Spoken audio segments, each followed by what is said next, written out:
എല്ലാ HSC ഉദ്യോഗാർത്ഥികൾക്കും അസ്ത്രയുടെ പുതിയൊരു ക്ലാസ്സിലേക്ക് സ്വാഗതം. നമ്മളിന്ന് നോക്കാൻ പോകുന്നത് മൊഡ്യൂൾ 3യിലെ ഫസ്റ്റ് ടോപ്പിക്കാണ് റിഫ്ലക്ഷൻ, പ്രതിപതനം. അപ്പോൾ നമ്മൾ തുടങ്ങുന്നത് SCERT ടെക്സ്റ്റ് ബുക്കിൽ നിന്നാണ്. വളരെ ബേസിക് ആയിട്ടുള്ള കാര്യങ്ങളിൽ നമുക്ക് സ്റ്റാർട്ട് ചെയ്തിട്ട് നമുക്ക് ബാക്കിയുള്ള കാര്യങ്ങളിലേക്ക് കടക്കാം. ഫസ്റ്റ് ടോപ്പിക് പ്രകാശത്തിന്റെ പ്രതിപതനം, റിഫ്ലക്ഷൻ. എന്താണ് റിഫ്ലക്ഷൻ? പ്രകാശം വസ്തുക്കളിൽ തട്ടി തിരിച്ചു വരുന്നതാണ് പ്രകാശത്തിന്റെ പ്രതിപതനം. എക്സാമ്പിൾ നോക്കൂ. ഈ ടോർച്ചിൽ നിന്ന് നമ്മൾ ലൈറ്റ് കണ്ണാടിയിലേക്ക് തട്ടിക്കുകയാണ്. അതെങ്ങോട്ട് റിഫ്ലക്ട് ചെയ്ത് പോകുന്നു? കണ്ണാടിയിൽ തട്ടി ആ സ്ക്രീനിലേക്ക് റിഫ്ലക്ട് ചെയ്ത് പോകുന്നു. അപ്പൊ പ്രകാശം ഒരു വസ്തുവിൽ തട്ടി തിരിച്ചു വരുന്നതാണ് എന്ത്? പ്രകാശത്തിന്റെ പ്രതിപതനം അല്ലെങ്കിൽ റിഫ്ലക്ഷൻ എന്ന് പറയുന്നത്. ഈ പ്രതിപതനം രണ്ട് തരത്തിലാണുള്ളത്. ഒന്ന് ക്രമപ്രതിപതനം, രണ്ട് വിസരിത പ്രതിപതനം. എന്താണ് ക്രമപ്രതിപതനം? Regular reflection. ആ പേരിൽ തന്നെയുണ്ട്, റെഗുലർ ആണ്, ക്രമമായിട്ടാണ് പ്രതിപദിക്കുന്നത്.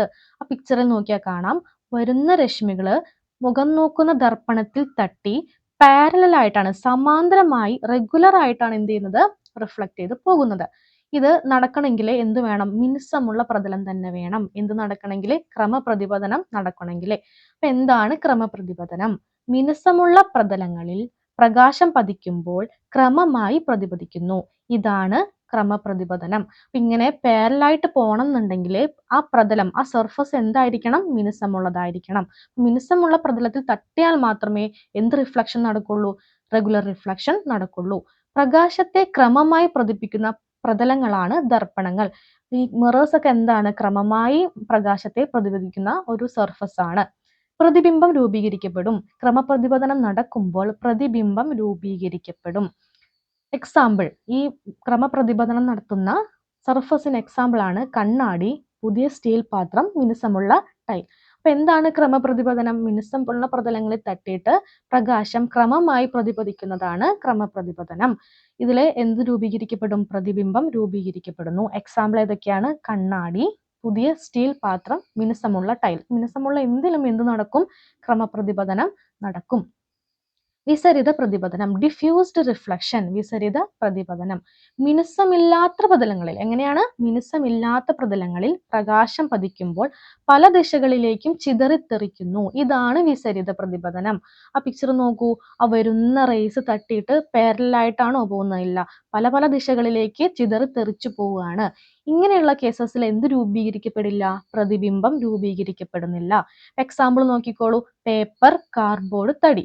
ഇതെന്താണ്? മിനുസമില്ലാത്ത പ്രതലങ്ങളാണ് അല്ലെ. അപ്പൊ ഇതിലെ വന്ന് പ്രകാശം തട്ടുമ്പോൾ എന്ത് സംഭവിക്കും? പ്രകാശത്തിന് വിസരിത പ്രതിപതനം സംഭവിക്കുന്നു. തന്മൂലം എന്തുണ്ടാകില്ല? പ്രതിബിംബം ഉണ്ടാകുന്നില്ല. അപ്പൊ രണ്ട് പ്രതിപതനം മനസ്സിലായി എന്ന് വിചാരിക്കുന്നു. ക്രമപ്രതിപതനവും വിസരിത പ്രതിപതനവും. ഇനി നമുക്കിതിൽ പഠിക്കാനുള്ളത് പ്രതിപതന നിയമങ്ങളെ പറ്റിയിട്ടാണ്. ഇത് പഠിക്കുന്നതിനേക്കാൾ മുമ്പ് നമുക്ക് കുറച്ച് ടേംസ് അറിഞ്ഞിരിക്കണം. ആ പിക്ചറിലേക്ക് നോക്കൂ. ആ താഴെ കാണുന്നതാണ് സമതല ദർപ്പണം. സമതല ദർപ്പണം. അതിലേക്ക് വന്ന് പതിക്കുന്ന രശ്മിയാണ് എന്ത്? പതനരശ്മി. പതനരശ്മി. ആ പതിക്കുന്ന ബിന്ദുവാണ് പതനബിന്ദു. പതനബിന്ദുവിൽ നിന്ന് തിരിച്ച് റിഫ്ലക്ട് ചെയ്ത് പ്രതിപതിച്ചു പോകുന്ന രശ്മിയാണ് പ്രതിപതന രശ്മി. എന്തൊക്കെയാണ് പറഞ്ഞത്? സമതല ദർപ്പണമുണ്ട്, അതിനെ നമുക്ക് പ്രതിപതന തലം എന്ന് പറയാം. എന്താണ്? പ്രതിപതന തലം എന്ന് പറയാം. ആ പ്രതിപതന തലത്തിലേക്ക് വരുന്ന രശ്മിയാണ് പതനരശ്മി. ആ പതനരശ്മി വന്ന് പതിക്കുന്ന പോയിന്റ് ആണ് എന്ത്? പതനബിന്ദു. പതനബിന്ദുവിൽ നിന്ന് തിരിച്ച് പ്രതിപതിച്ചു പോകുന്ന, റിഫ്ലക്ട് ചെയ്തു പോകുന്ന റേ ആണ് പ്രതിപതന രശ്മി. ഇനി പതനബിന്ദുവിൽ കൂടി ദർപ്പണത്തിലേക്ക് വരയ്ക്കുന്ന ലംബമായിട്ടുള്ള ഒരു സാങ്കല്പിക രേഖയാണ് നോർമൽ അഥവാ ലംബം എന്ന് പറയാ. സാങ്കല്പിക രേഖയാണ് ലംബം അല്ലെങ്കിൽ നോർമൽ. ഈ ലംബത്തിനും പതനരശ്മിക്കും ഇടയിലുള്ള കോണാണ് എന്ത്? പതനകോൺ. അതിനെ നമുക്ക് I എന്ന് റെപ്രസെന്റ് ചെയ്യാം. അപ്പൊ പതനരശ്മിക്കും ലംബത്തിനും ഇടയിലുള്ള കോണാണ് പതനകോൺ. അതുപോലെ പ്രതിപതന രശ്മിക്കും ലംബത്തിനും ഇടയിലുള്ള കോണാണ് പ്രതിപതന കോൺ. പ്രതിപതന കോൺ. വളരെ സിമ്പിൾ ആയിട്ടുള്ള കണ്ടന്റ് ആണ്. ഇത് മനസ്സിലായി എന്ന് പ്രതീക്ഷിക്കുന്നു. അപ്പൊ ഈ പറഞ്ഞ കാര്യങ്ങളാണ് ഈ സ്ലൈഡിൽ എഴുതിയിരിക്കുന്നത്. ഒന്ന് വായിച്ചു നോക്കാം. ദർപ്പണത്തിൽ പതിക്കുന്ന പ്രകാശരശ്മിയാണ് പതനരശ്മി.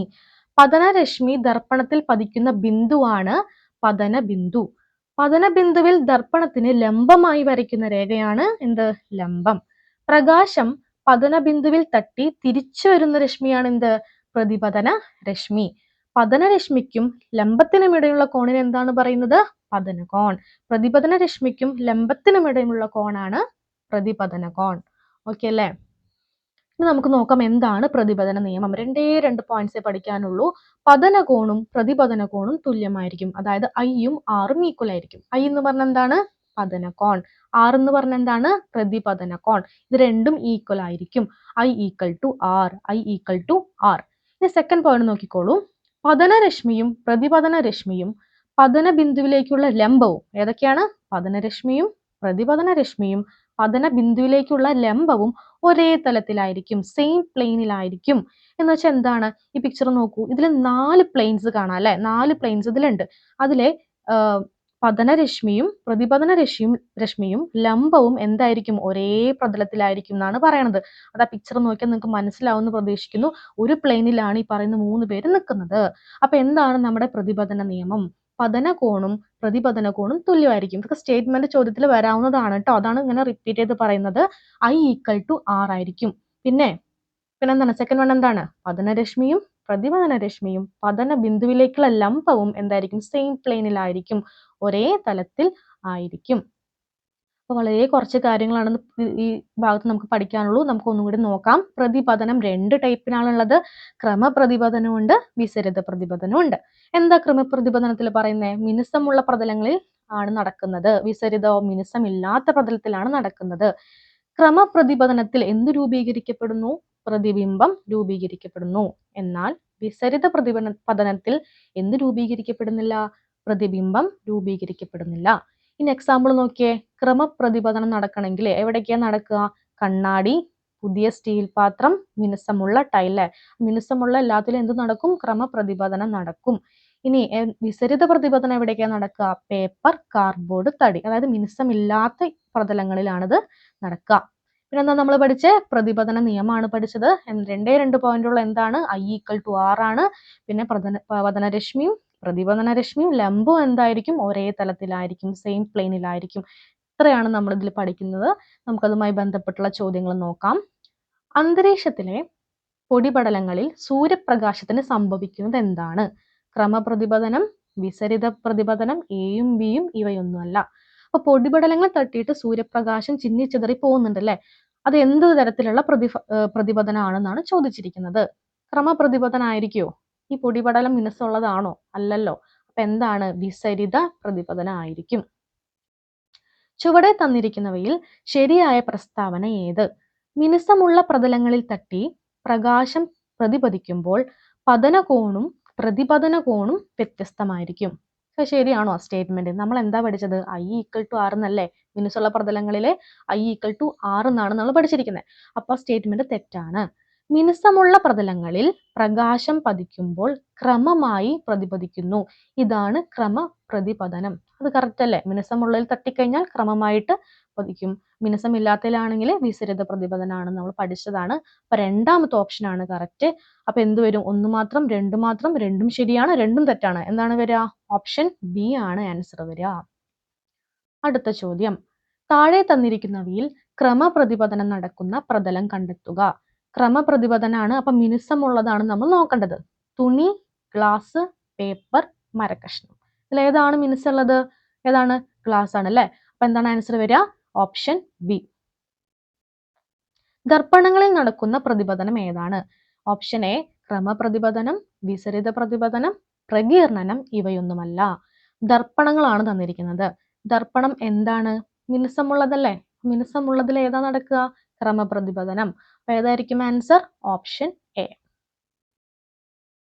പ്രതിപതനം 45 ഡിഗ്രി ആണെങ്കിൽ, പ്രതിപതന കോൺ 45 ഡിഗ്രി ആണെങ്കിൽ പതന കോൺ എത്ര എന്നാണ് ചോദ്യം. അപ്പൊ എന്താണ് നമ്മുടെ ചോദ്യം? പ്രതിപതന കോൺ എന്താണ്? 45 ആണ് അല്ലെ? ഇത് നമുക്ക് തന്നിട്ടുണ്ട്. 45 ഡിഗ്രി ആണ് തന്നിട്ടുണ്ട്. അങ്ങനെയാണെങ്കിൽ പതന കോൺ എന്തായിരിക്കും? അതെന്തായിരിക്കും? 45 ഡിഗ്രി ആയിരിക്കും അല്ലെ? ഐ ഈക്വൽ ടു ആർ എന്നല്ലേ പഠിച്ചിട്ടുള്ളത്. അപ്പൊ ഏതാണ് നമ്മുടെ ഓപ്ഷൻ? Option A. അടുത്ത ചോദ്യം നോക്കാം. മിനുസമുള്ള പ്രതലത്തിന് ലംബമായി പ്രകാശരശ്മി പതിച്ചാൽ പതനകോൺ എത്രയാണ്? പതനകോൺ അല്ല കേട്ടോ, പ്രതിപതന കോൺ എത്രയാണെന്നാണ് ചോദ്യം. ഇതല്ല, പ്രതിപതന കോൺ എത്രയാണെന്നാണ് ചോദ്യം. പ്രതിപതന കോൺ എത്രയാണ്? മിനുസമുള്ള പ്രതലത്തിൽ ലംബമായിട്ടാണ് വരുന്നത്. എങ്ങനെ ലംബമായിട്ടാണ് എന്ത് വരുന്നത്? പ്രകാശരശ്മി വരുന്നത്. അപ്പോ ലംബവും പതനകോണും തമ്മിലുള്ള ആംഗിൾ എത്രയായിരിക്കും? ലംബവും പതനകോണും തമ്മിലുള്ള ആംഗിൾ എന്താണ്? 0 ഡിഗ്രി ആണ്. അപ്പൊ I = 0 ഡിഗ്രി ആണെന്നുണ്ടെങ്കിൽ R = എന്ത് തന്നെയായിരിക്കും? 0 ഡിഗ്രി ആയിരിക്കും. ചോദ്യം ഒന്നും കൂടി വായിച്ചേ. മിനുസമുള്ള പ്രതലത്തിന് ലംബമായി പ്രകാശരശ്മി പതിച്ചാൽ, ലംബമായി പതിക്കുക എന്ന് പറഞ്ഞാൽ നോർമലിന്റെ അതേപോലെ ഒന്ന് പതിക്കുകയാണെങ്കിൽ പ്രതിപതന കോൺ എന്താണ്? അപ്പൊ ലംബവും പതനകോണും തമ്മിൽ ഉണ്ടാക്കുന്ന ആംഗിൾ അല്ലേ I? അതെന്താണ്? അവിടെ ആംഗിൾ ഇല്ല. ഇങ്ങനെ തന്നെ വരണ കാരണം ആംഗിൾ ഇല്ല. അപ്പൊ 0 ആണ്. അപ്പൊ I 0 ആണെങ്കിൽ ആറും എന്തായിരിക്കും? 0 ആയിരിക്കും. അപ്പൊ എന്താണ് ആൻസർ? ആൻസർ ഓപ്ഷൻ ബി ആയിരിക്കും. പതനരശ്മിയും പ്രതിപതനരശ്മിയും ലംബമായാൽ പതനകോൺ. എന്താണ് ചോദ്യം നോക്കിയേ. പതനരശ്മിയും പ്രതിപതനരശ്മിയും ലംബമാവുക എന്ന് പറഞ്ഞാൽ അവരുടെ ഇടയിലുള്ള ആംഗിൾ എന്താണ്? 90 ഡിഗ്രി ആയിരിക്കും അല്ലെ? അവരുടെ ഇടയിലുള്ള ആംഗിൾ 90 ഡിഗ്രി ആയിരിക്കും. അങ്ങനെയാണെങ്കിൽ പതനകോൺ എത്രയായിരിക്കും? 45 ഡിഗ്രി ആയിരിക്കും. ഇതെന്തിനായിരിക്കും? 90ന്റെ പകുതിയായിട്ടുള്ള 45 ഡിഗ്രി ആയിരിക്കും. അപ്പൊ ആൻസർ എന്താ വരിക? Option C. മിനുസമുള്ള പ്രതലത്തിൽ പ്രകാശരശ്മി 20 ഡിഗ്രി പതനകോൺ ഉണ്ടാക്കിയാൽ പതനരശ്മിക്കും പ്രതിപതനരശ്മിക്കും ഇടയിലെ കോണളവ്. എന്താ ചോദ്യം? മിനുസമുള്ള പ്രതലത്തിൽ പ്രകാശരശ്മി 20 ഡിഗ്രി പതനകോൺ ഉണ്ടാക്കിയാൽ, അപ്പൊ പതനകോൺ നമുക്ക് കിട്ടി 20 ഡിഗ്രി ഉണ്ടാക്കിയാൽ പതനരശ്മിക്കും പ്രതിപതനരശ്മിക്കും ഇടയിലെ കോൺ, പതനരശ്മിക്കും പ്രതിപതന രശ്മിക്കും ഇടയിലെ കോൺ, ഇതാണ് ചോദിച്ചിരിക്കുന്നത് അല്ലെ. ഇത് 20 ആണെങ്കിൽ ഇത് 20 ആയിരിക്കും. അപ്പൊ 20ഉം 20ഉം എത്രയാണ്? 40. അപ്പൊ അതാണ് ആൻസർ എന്താണ് വരിക? ഓപ്ഷൻ ബി 40 ഡിഗ്രി അല്ലെ. Option B. അടുത്ത ചോദ്യം നോക്കാം. ഒരു പ്രകാശരശ്മി ദർപ്പണവുമായി 30 ഡിഗ്രി കോൺ അളവുണ്ടാക്കിയാൽ പ്രതിപതന കോൺ എത്ര? ചോദ്യം ശ്രദ്ധിച്ചോളൂ. ചെറിയൊരു ടെസ്റ്റ് ഉണ്ട്.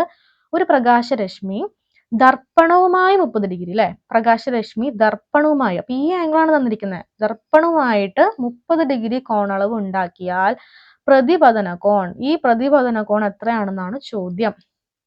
അപ്പൊ നമുക്ക് അറിയാം ഇത് മൊത്തത്തിൽ എത്രയാണ്? ഇത് മൊത്തത്തിലെ ആംഗിൾ മൊത്തത്തില് 90 ഡിഗ്രി ആണെന്ന് അറിയാം. 90 ഡിഗ്രിയിൽ ഇത്രയും ഭാഗം എന്താണ്? 30 ആണ്. അപ്പൊ ഇത് എത്രയായിരിക്കും? 90 30 കുറച്ച് എത്രയായിരിക്കും? 60 ഡിഗ്രി ആയിരിക്കും. ഇത് 60 ആണെന്നുണ്ടെങ്കിൽ പ്രതിപതന കോണും എന്ത് തന്നെയായിരിക്കും? 60 ആയിരിക്കും. ഓപ്ഷൻ ഏതാണ്? ഓപ്ഷൻ ബി ആണ് ആൻസർ. ഇത്രയും കാര്യങ്ങൾ മനസ്സിലായി എന്ന് പ്രതീക്ഷിക്കുന്നു. അടുത്ത ക്ലാസ്സിൽ കാണാം. Thank you.